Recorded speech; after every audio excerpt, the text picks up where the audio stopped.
Ray. What do you want to do tonight? The same thing we do every night, Pinky. Try to take over the world.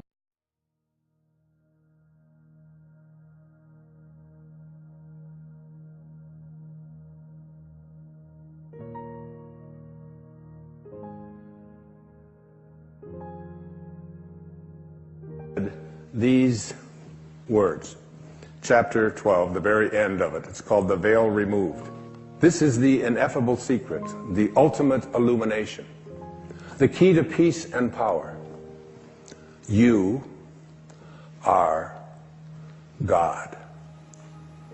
Those are the three magic words.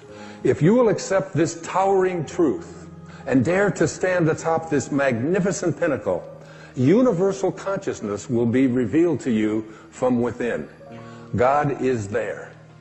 It is He who peers from behind your eyes, who is your own consciousness, who is your very self. You are not just a part of God, you are altogether God. And God is altogether you. Now, that's scary stuff for a lot of people. We weren't raised to believe that. I'm not saying that you ought to go out into the world and say, excuse me, but you know who you're talking to, that I am God. And the reason that we laugh is because we think of God as the God that we've created in our own image, the God of the ego, the God who's angry, the God who wants special favors, the God who has the ability to heal but withholds it. But there's another word that Jesus used in the New Testament, and this is the God I speak of, quoting Him. God is love. And he that dwelleth in love dwelleth in me, and I in him. God is love. Pure, unconditional, blissful, divine love. That's who you are. The second great teaching was a man named Neville Goddard. Passed away in 1972. Lectured over in California, particularly in the 40s and 50s and 60s. I read his book, The Power of Awareness, 7 times. I gave it to each one of my children at Christmas a couple of years ago, and they called me up and they said, Dad, it's great, but I don't understand it. It's a little heavy. I said, well, then maybe it's part of my Dharma to make it a little clearer. And chapter 27, the last chapter of his book, The Power of Awareness, it says this: in all of creation, in all of eternity, in all the realms of your infinite being, the most wonderful fact is that which is stressed in the first chapter of this book. You are God. You are the I am that I am. You are consciousness. You are the creator. This is the mystery. This is the great secret known by the seers and prophets and mystics throughout the ages.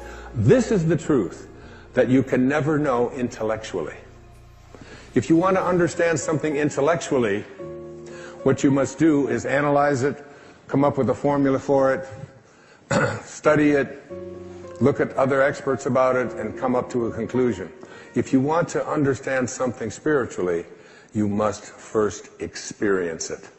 You must come to know this within. In the New Testament, which I read completely before I wrote Wishes Fulfilled, Jesus is about to be stoned. And he says, why would you stone me? And they say, because you blaspheme. You are a man, and you claim to be God. And Jesus responds in his words, is it not written in your laws that I have said you are gods? All of you. We are all gods. We have within us, not the God that so often we are taught is outside of us, but the God that is love, the God that is perfect love, the soul that wants to expand because it is infinite and doesn't want to be restricted. And I came across some great teachings that were sent to me. They showed up, as we often think they show up as accidents, but you come to realize that there are no accidents in this universe.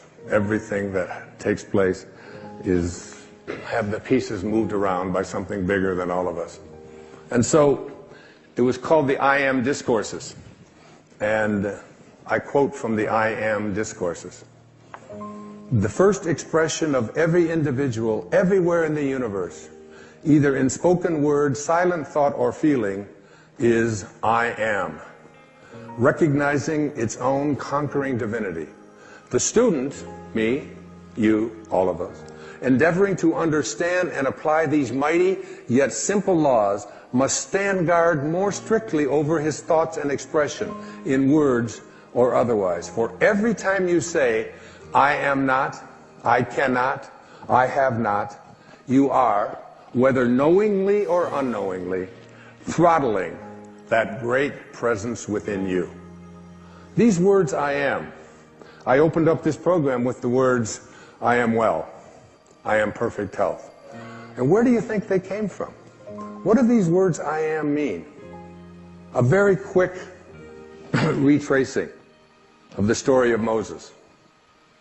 Moses, this little baby who was born at a time when the Pharaoh had ordered all male children to be drowned in the Nile, and Moses' mother took his little baby, put him in a basket, and floated him down the Nile.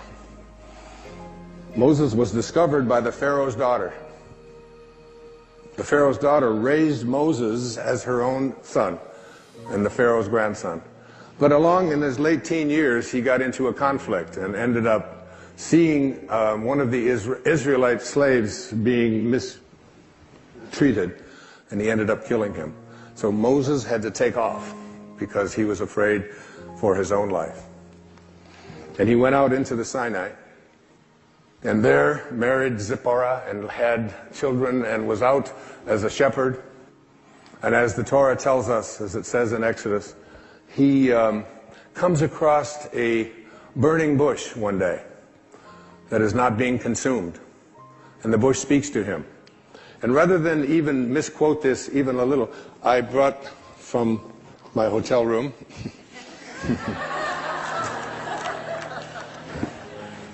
You wouldn't steal the Bible, would you, Wayne? No, I'll put it back. So the bush speaks in Exodus chapter 3 and says, Moses, Moses. And the first words that Moses says to God are, Here I am. Then he said, Do not draw near here, this place. Take off your sandals and for your feet, for this place where you stand is holy ground. And God speaks to Moses and says, I want you to go to the Pharaoh and I want you to free your people. And Moses is going, wait, hold on here. Who am I? And who are you? Moses says to God, who am I that I should go to the Pharaoh and that I should bring the children of Israel out of Egypt? So he said, I will certainly be with you, and this shall be a sign to you that I have sent you. When you have brought the people out of Egypt, you shall serve God on this mountain. Then Moses says to God, Indeed, when I come to the children of Israel, and I say to them, The God of your fathers has sent me to you, and they say to me, What is his name? What shall I say to them? And God says to Moses, I am that I am. And he said, Thus you shall say to the children of Israel, I am has sent me to you. This is my name forever, and this is my memorial to all generations. My name is I am that I am. Now, every single time that you use the words I am, you are citing the name of God right from the holiest books. And every time you say the words, I am weak, I am poor, I am unlucky, I am unhappy, I am sick, I am unable to attract into my life what you want, you are desecrating the name of God. God did not say, I will be. My name is, I hope things work out well. My name is, maybe things will show up that I wanted, but possibly not. He said, I am that I am. You must be conscious of how you use these words. I am. I am strong. I am well. I am content. Even if your senses tell you something different, I am. And as we move now into the meat of this program, you'll see that putting the words "I am" in front of something into your mind and imagination is a very powerful way to attract into your life, recognizing your own divinity. I am God is not blasphemy. It is your identity.